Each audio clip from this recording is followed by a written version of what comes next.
Big back end don't fit in the shed. Hey.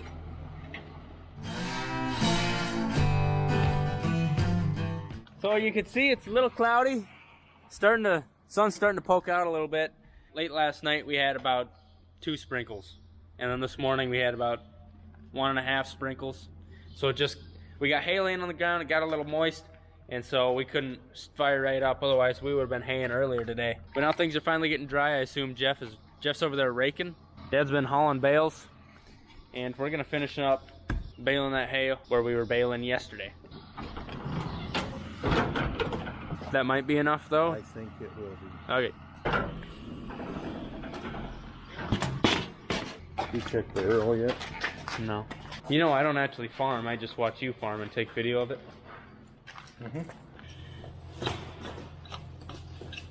Kind of remind me about that Christmas story that the dad would always come home and carry the son around on his shoulder because he was crippled.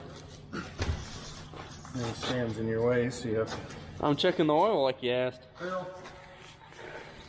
That looks heavy. How's the oil? It's half. Halfway up to safe? Halfway up the safe. Okay.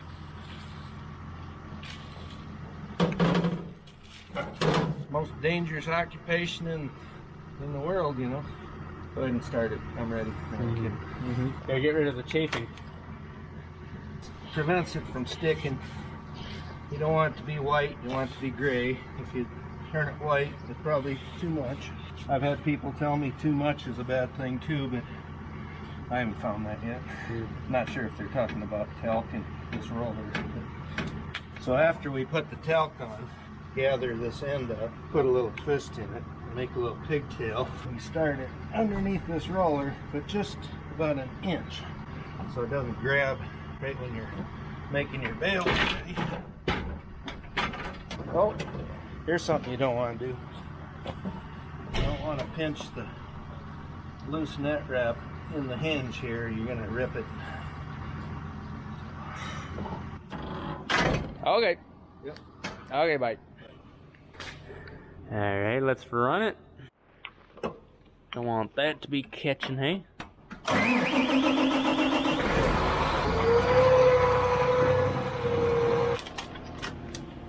So that hay crop over there is half Dad's, half Jeff's. Dad's taking his half home right now. That's probably Dad's 4th or 5th load today. Off that first half, maybe 2/3, probably more like 2/3. I think we got about 150 bales. So I think we're decently over a bale and a half to the acre. So that's nice. Can't be too upset about that in this year.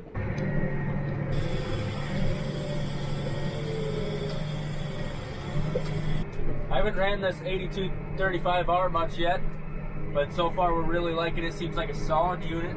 Its life before Sonne Farms, it was, I'm pretty sure, only a planting tractor on like a 16 or maybe a 24 row John Deere planter. That'll be nice. Jeff's over here raking, Dad's over here hauling bales. Got the whole farm in one field, I guess. So on that side, we got kind of longer passes. Dad got those done, Dad and Jeff. So now we're working over here. Got shorter passes. Shouldn't take too long, probably about an hour and a half.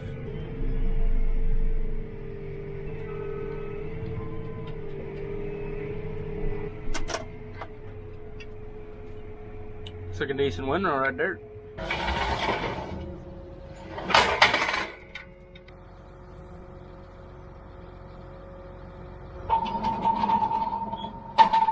As Dad would say, it's time to make the donuts.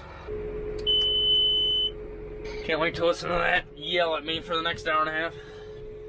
Alright, get it revved up. Yep. 1,000 RPM.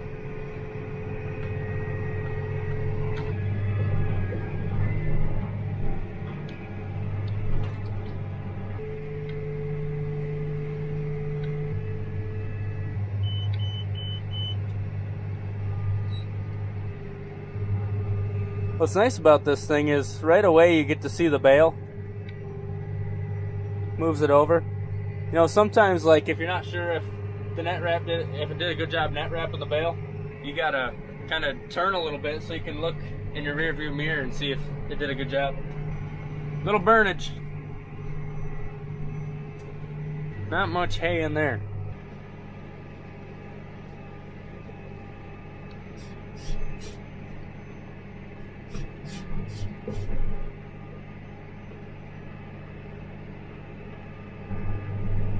So these balers have a sensor on either side that tell you the diameter relative to the other side. So you watch these two bars.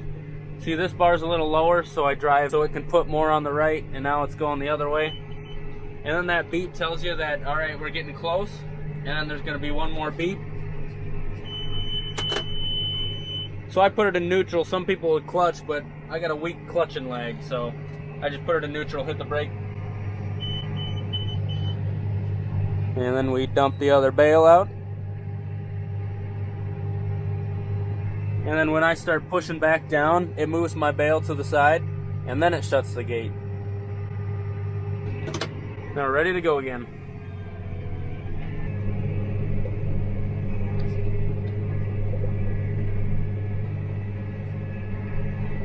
I don't know if I made the bale too big or what. But we got her kinked a little bit. Well, we got her out.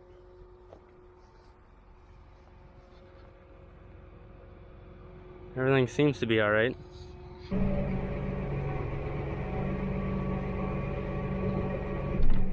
Hopefully this one does good.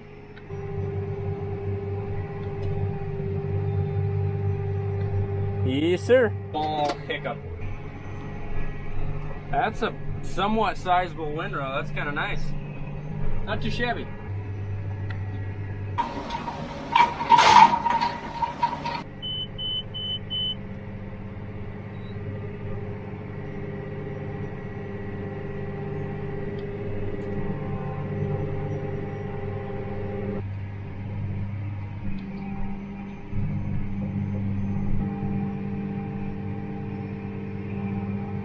I asked Dad what gear he was going in. He replied C. This is a power shift, not a power quad. The power quads have A, B, C, D, E. This one just has 1 through 16, so that doesn't really help me in this situation. It's pretty fun when it goes good. There's old Jeff raking the hay, and then Dad's down there picking up his next load. So we got 2 on deck, going up to the drop zone, 1 being made. That's how I do that.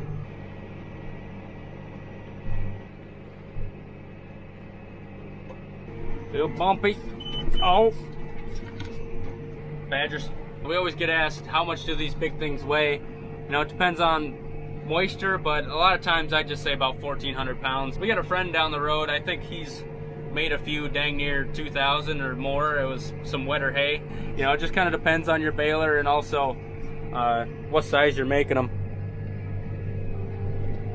I don't think that'll ever get old, just dropping them in a line like that. That's fun. That's farming.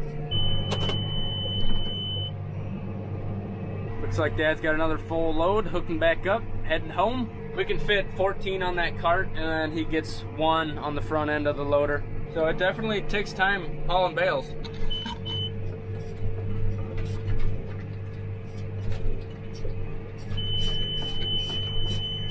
That's what Dad calls the perfect bale. You get done with the pass, and then it's making a bale. It only happens once in a blue moon. I'm glad you could experience that with me. My legs getting hot in this brace. I'm just sitting here, so I'm gonna take it off. It's funny, my mom says I look like Forrest Gump with that thing on. And then my dad chimed in, yeah, you're about as smart as Forrest Gump. I said, I'll be the one laughing when I'm as rich and successful as Forrest Gump. And I even got my Jenny already, so win some, you lose some. Bubba said we got more money than Davy Crockett. Didn't even notice, but Jeff's down the road. He's done raking. I think I underestimated how long this was gonna take. Because we got a good, probably hour and a half left. Already been going an hour. I think right away I thought it'd take an hour and a half or 2. Got a decent line though.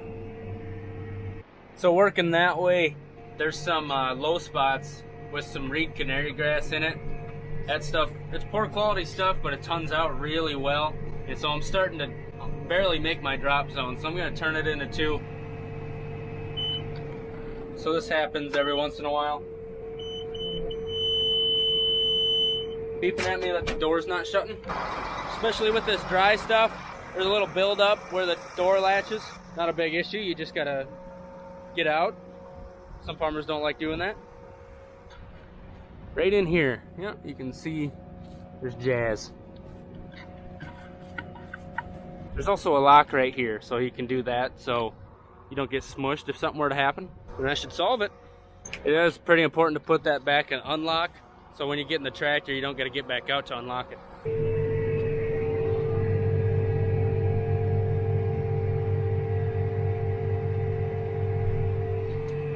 Says it's closed. You can see there's quite a bit more stuff in there. It's a different color looking grass.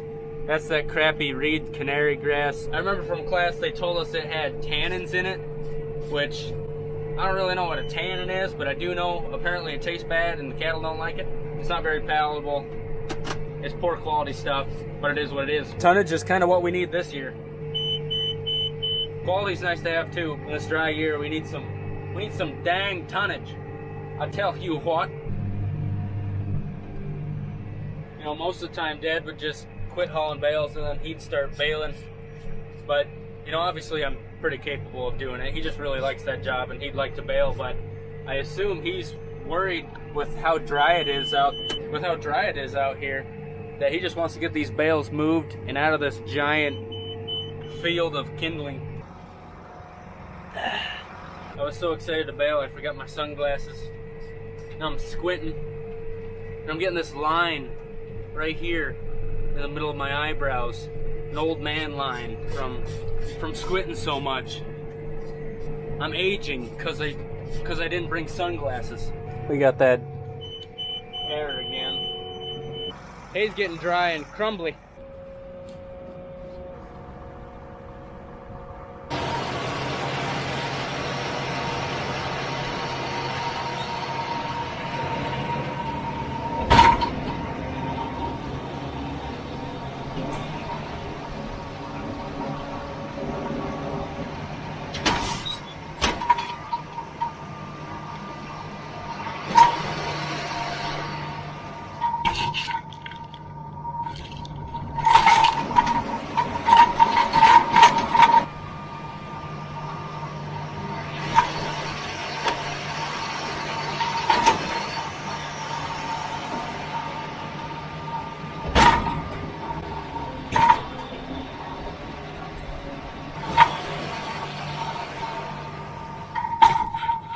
We're getting to the end here, just 2 rounds left.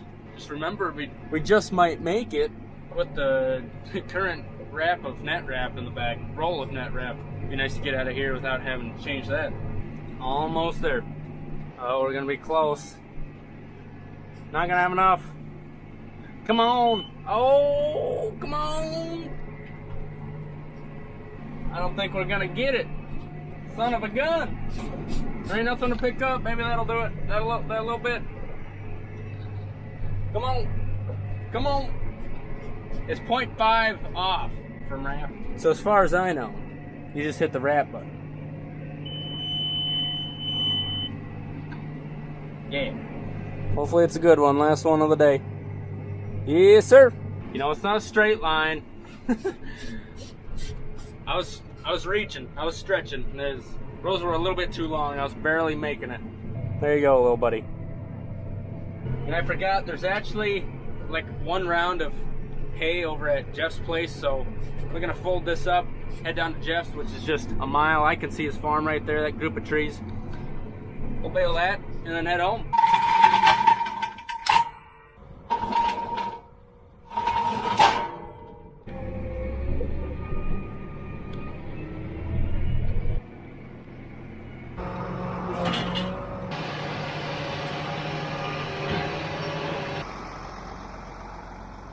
Not today, Satan. It's a lot of work for one stick.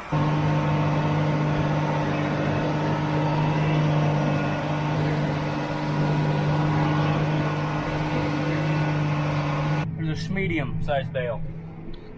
Not quite one, not a small. I ran out of water. I'm thirsty. We're headed home. What the heck is that thing? I suppose put the Forrest Gump brace back on.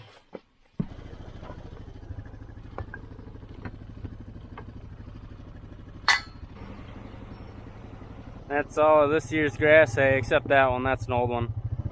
And then back in there, that's also this year's stuff.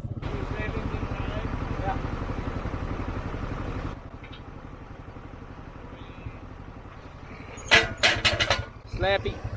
Ooh, this is a perfect time. Every year, every hang video. Why do you put the bales in rows? Why don't you stack them?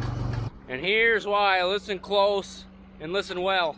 So when you stack them, so imagine them stacked. These would be closer, and then there'd be one on top in between them. Where the bale comes in, and then there's another bale there. When it rains or snows, that seeps in. But then after that, wind and sun can't get into it, you know? Just like the ground, the wind and the sun doesn't get an inch down, but the water can, it soaks in. So putting it in rows like this makes it so the wind and the sun can dry it out a little better. Water can't seep in. And I tell you what, don't take my word for it. Take South Dakota State University research word for it. If you search it, best way to store bales, other than either wrapped with a bunch of plastic or stored under a roof, if you're storing them outside, this is the best way to do it. I guarantee it. And they ask, well, why don't you have a building? It's expensive. We don't make much money off cattle and hay. Maybe someday build a shed for our hay. But if we're gonna build a building, it's probably gonna be for more calving. Keep those baby calves warm. That's all I gotta say about that. Also, people, the slappies are in. Check them out at Farm Focus. The link is below. We also got tumblers on the site if you want something to drink out of. Look at that. Now that focus good. Yep. Because people were asking for slappies. Bam, they're on there. People were asking for tumblers. Bam, they're on there. So feel free to check that out. Link below. Farm Focus, Sonne Farms. Give me a cool drink.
That was a little disappointing. I was hoping they'd find a spot where like we did a good job lining the bales up, but I guess they wouldn't. I guess it was decided to pick the worst spot for a drone video.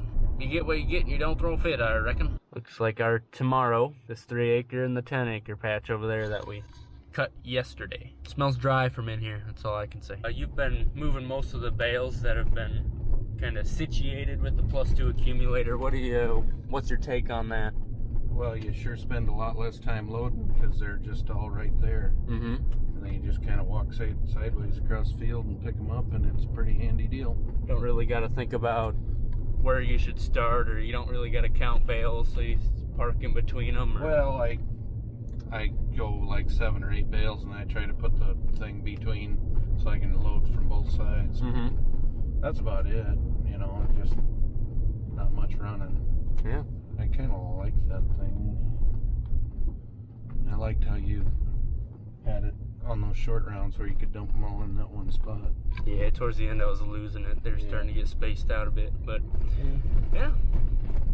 I guess it can vary a little with the heavy of the windrow or lighter windrow, and then you can't do the same thing all the time, but yeah, kind of get them within reason. So, yeah.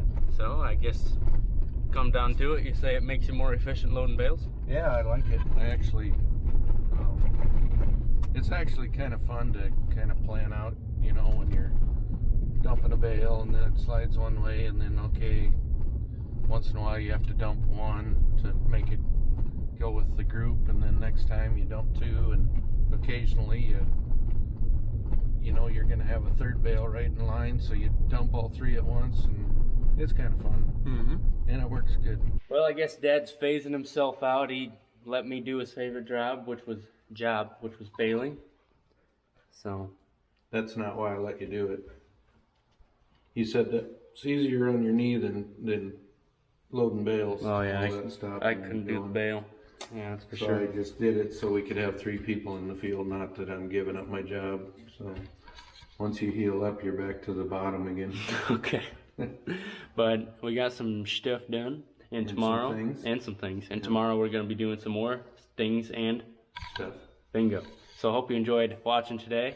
Is it things and stuff or stings and stuff? I don't talk good. Yeah, okay. We'll see you next time. Have a good one. Must have been that education you got down there at the local school.